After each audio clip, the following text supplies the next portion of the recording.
आप per capita GDP उठाकर देख लीजिए, पर कैपिटा इनकम उठाकर देख लीजिए, इंडस्ट्रियलाइजेशन देख लीजिए, अर्बनाइजेशन देख लीजिए, जितने डाटा है, जितने मानक हैं, मैं आपको डॉक्यूमेंट दे रहा हूं और इसके साथ उसके सोर्स और सारे पॉइंट, आपको कहीं रिसर्च करने जाने की जरूरत नहीं है।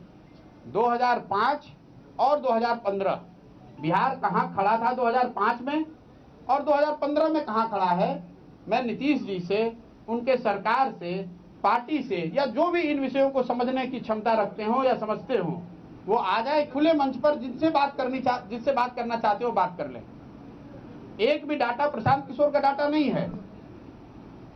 अब मुसीबत यह है कि नीतीश जी को गवर्नेंस पर कोई बोलने वाला है नहीं यहाँ, तो नीतीश जी ने उसको अपना एक एकाधिकार बना लिया है कि जो किया वही बहुत किया। पिछली सरकारों में कुछ नहीं हुआ, इसलिए मैं थोड़ा बहुत भी कर रहा हूं तो उसको आप मानिए और इसी को गोल्ड स्टैंडर्ड मान लीजिए। मुझे लगता है कि अब बिहार में वो समय आ गया है जब लोग ये जानना जरूर चाहते हैं कि आपने पिछली सरकारों के मुकाबले क्या किया, लेकिन उससे ज्यादा जरूरी ये जानना चाहते हैं कि अगले 10 साल में बिहार के लिए क्या कीजिएगा। लालू जी के राज के मुकाबले बिहार कहां खड़ा है उसके विषय में जरूर बताइए, लेकिन ये भी बताइए कि बिहार महाराष्ट्र के मुकाबले कहां खड़ा है, बिहार हरियाणा के मुकाबले कहां खड़ा है और बिहार कर्नाटक के मुकाबले कहां खड़ा है, ये भी तो बताना होगा। कितने दिन तक यही बात करते रहेंगे कि 2005 में बिजली नहीं थी और बिजली आ गई। भाई कोई ऐसा भी तो दिन आए जब गुजरात के सूरत से लोग चलकर बिहार में काम करने आए। ये भी होना चाहिए कि नहीं होना चाहिए? हम ही लोग क्यों जाएंगे गुजरात में काम करने? देश के 40% जिलों में कोई एक आईएएस या आईपीएस बिहार का लड़का है। इंजीनियरिंग कॉलेजेस में सबसे ज्यादा अगर एक राज्य के कहीं लड़के पढ़ रहे हैं तो वो बिहार के लड़के हैं, लेकिन हम लोग को यहां काम करने की सुविधा नहीं है। आपने कुछ दिन पहले सुना होगा दिल्ली में 40 से ज्यादा लोग जलकर मर गए, वर्कर, ज्यादातर लोग उसमें यूपी और बिहार के थे। अगर 15 साल में खूब तरक्की हुई है तो वैसी स्थिति में जाकर लोग क्यों रह रहे हैं?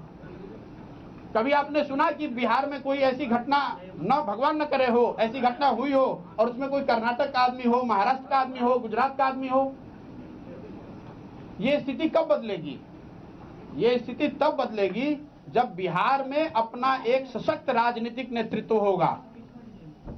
किसी दूसरे का पिछलग्गू बना हुआ नेतृत्व बिहार की स्थिति को नहीं बदल सकता है।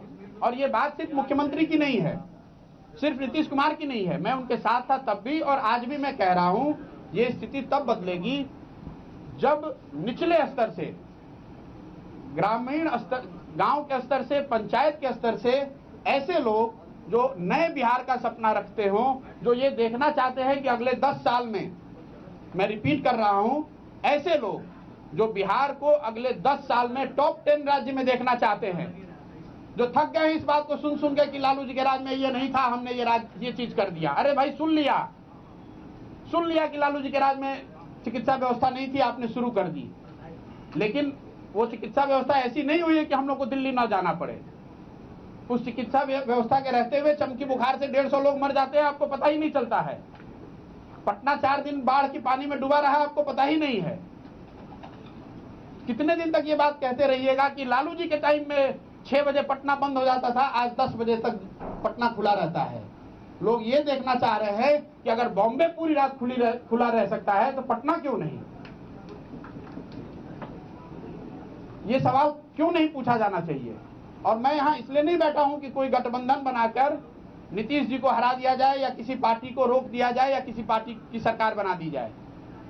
मैं बिहार में पॉलिटिकल वर्कर के तौर पर 1.5 साल पहले मैंने अपनी यात्रा शुरू की है और आपके द्वारा, आपके माध्यम से बिहार की जनता को यह बताना चाहता हूं कि जब तक जीवित हूं बिहार के लिए पूरी तरह से समर्पित हूं और चाहे इसके लिए जितना दिन लगे, 2 साल, 4 साल, 10 साल, 5 साल, मैं कहीं नहीं जाने वाला हूं। बिहार के गांव-गांव से लड़कों को जोड़कर, समझाकर, सिखाकर, तैयार करके वो राजनीतिक शक्ति खड़ी करेंगे जो कि बिहार के अग्रणी होने में, देश के सर्वश्रेष्ठ राज्यों में शामिल होने की दिशा में कंट्रीब्यूट करना चाहता है, अपनी जिंदगी लगाना चाहता है, अपनी क्षमता लगाना चाहता है, ऐसे लोगों को जोड़ना चाहते हैं। मैं यहाँ इसलिए नहीं बैठा हुआ हूँ, मैं जानता हूँ यहाँ जो पत्रकार बंधु बैठे हुए हैं, आपकी इच्छा ये है, आप सोच कर ये आए हैं कि नवंबर में चुनाव है, उसमें क्या होने वाला है। देखिए, चुनाव लड़ना, लड़ाना, जीतना, ये काम तो मैं रोज करता हूँ। बिहार में चुनाव लड़ने लड़ाने के लिए नहीं बैठा हुआ हूँ। पिछले 2 साल से, 1.5 साल से, सितंबर में मैंने शुरू किया है यहाँ पर अपनी यात्रा, और तब से मैं ओपनली हर प्लेटफॉर्म पे कहता रहा हूँ कि मैं बिहार में ऐसे यंग लड़कों की टीम बनाना चाहता हूँ, ऐसे यंग लोगों को जोड़ना चाहता हूँ जो इस सपने को जीना चाहता है और किन्हीं परिस्थितिवश ये नहीं कर पा रहा है। मैं उसकी बुद्धि, उसकी शक्ति, उसकी क्षमता में अपनी ताकत जोड़ना चाहता हूँ ताकि 10,000 अच्छे मुखिया जीत कर आए। नीतीश कुमार ने सरकार अच्छी चलाई, खराब चलाई, वो विवाद का विषय हो सकता है, बहस का मुद्दा हो सकता है। इसमें कोई विवाद नहीं है कि वो 200 अच्छे एमएलए नहीं बना पाए, 200 ऐसे एमएलए नहीं बना पाए जो कि बिहार की राजनीतिक परिस्थिति को पूरी तरह बदल सके। तो इसलिए मेरा जो प्रयास है वो लॉन्ग टर्म है, मीडियम टू लॉन्ग टर्म, 5 साल 10 साल के नजरिए से है। बिहार में वो राजनीतिक नेतृत्व खड़ा हो, इसके लिए अगले 2 दिन में, मतलब 20 तारीख से मैं एक नया कार्यक्रम शुरू करने जा रहा हूं। बात बिहार की नाम से एक नया कार्यक्रम शुरू कर रहा हूं, जिसके तहत बिहार के 8,800 पंचायतों में से 1,000 ऐसे लोग, ज्यादातर युवा, ऐसे लोगों को चिन्हित करना, चुनना